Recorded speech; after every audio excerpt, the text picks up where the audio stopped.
This is iFIBER 1 News. Here are today's top stories.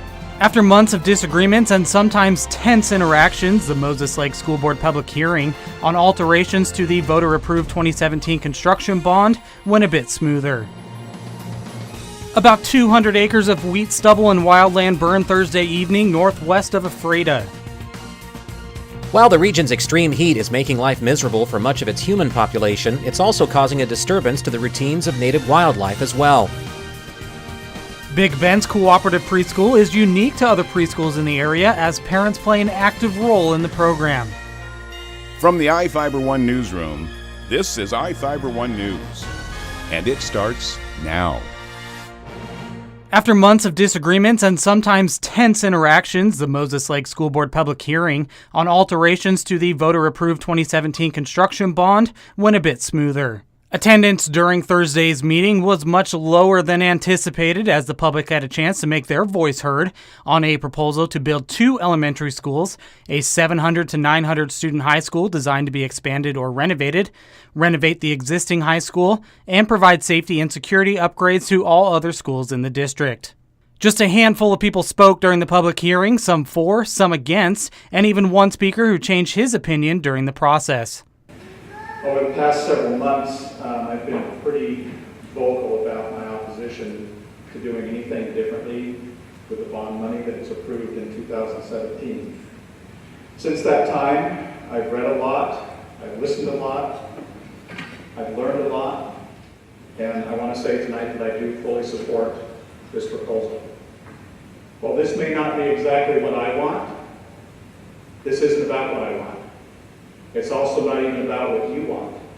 It's about the kids in our community and the need to get new space and to get it now. It's time to put aside our differences. It's time to put aside our personal feelings. It's time to heal our wounds. And it's time to come together as a community and move forward. The board is expected to approve the proposal during its August 23rd meeting. I appreciate the work by so many on the board and in the community, and I appreciate the comments made tonight. We really do anticipate moving forward and moving forward aggressively, and I appreciate everybody's patience through this process. I think that a time or two during the last 6 months or so, as things got a little bit tense at times, I think that through, gosh, I should look at it, but that through the opposition, I really do think that are the best interests of our community going forward, both financially and also from a building standpoint. This is Joe Utter for iFIBER 1 News. This segment is brought to you by Change doesn't have to be complicated. With a low-profile microwave hood combination that's ready to install right out of the box. It fits in the same space as your under-cabinet hood, so you can get your microwave off the countertop and make space for the routines worth keeping. The low-profile microwave hood combination from the #1 selling appliance brand in the USA. Whirlpool Appliances, now available at More Furniture in Ephrata. About 200 acres of wheat stubble and wildland burned Thursday evening northwest of Ephrata. Firefighters from Grant County Fire District 3 and 13, along with Ephrata firefighters, initially responded for the outside fire in the area of Overland Road Northwest and Road L Northwest.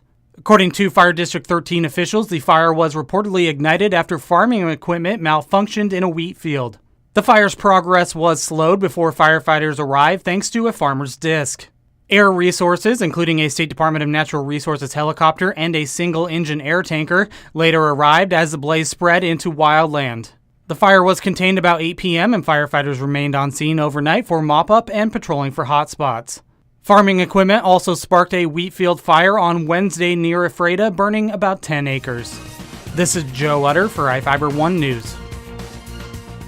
This segment is brought to you by Your taste buds bored? Well, then bring them to Jay's Teriyaki. Not only does Jay's have a variety of teriyaki dishes, they also offer mouth-watering salads and sides. Call Jay's 509-764-5155. Jay's Teriyaki, located at 123 East Broadway in Moses Lake, because it's all in the sauce. While the region's extreme heat is making life miserable for much of its human population, it's also causing a disturbance to the routines of native wildlife as well. Although most wild animals are adaptable to the harsh conditions of Mother Nature, their overlap with people during such times can create a variety of safety concerns for both groups. According to Madonna Lures of the Washington State Department of Fish and Wildlife, fish are the most susceptible category to the extreme heat. Warm enough water temperatures can actually kill fish, but what the department has mainly seen as a result of this year's broiling summer are large-scale migrations of fish into cooler places downstream. This pattern has also led the department to implement several restrictions on fishing around the state due to elevated water temperatures, since the scale of these migrations can lead to an abundance of stocks in deeper waters and create the risk of overfishing. On land, water is also the driving factor behind why terrestrial wildlife alters its behavior too. Moose are the most likely species to be adversely affected by the heat and will seek water by any means necessary, even including an occasional splashdown in a backyard swimming pool. Deer and elk will also look for water to hydrate and stay cool when it's very hot, which can lead them into places where people are irrigating the landscape. This in turn can cause predatory animals like cougars to follow them in tow, creating the potential for an encounter with humans. Domestic water sources are also a heavy attractant for thirsty birds as well. And when berry brambles and other forage begins to dry out in the hot weather, bears will wander into populated areas in search of food.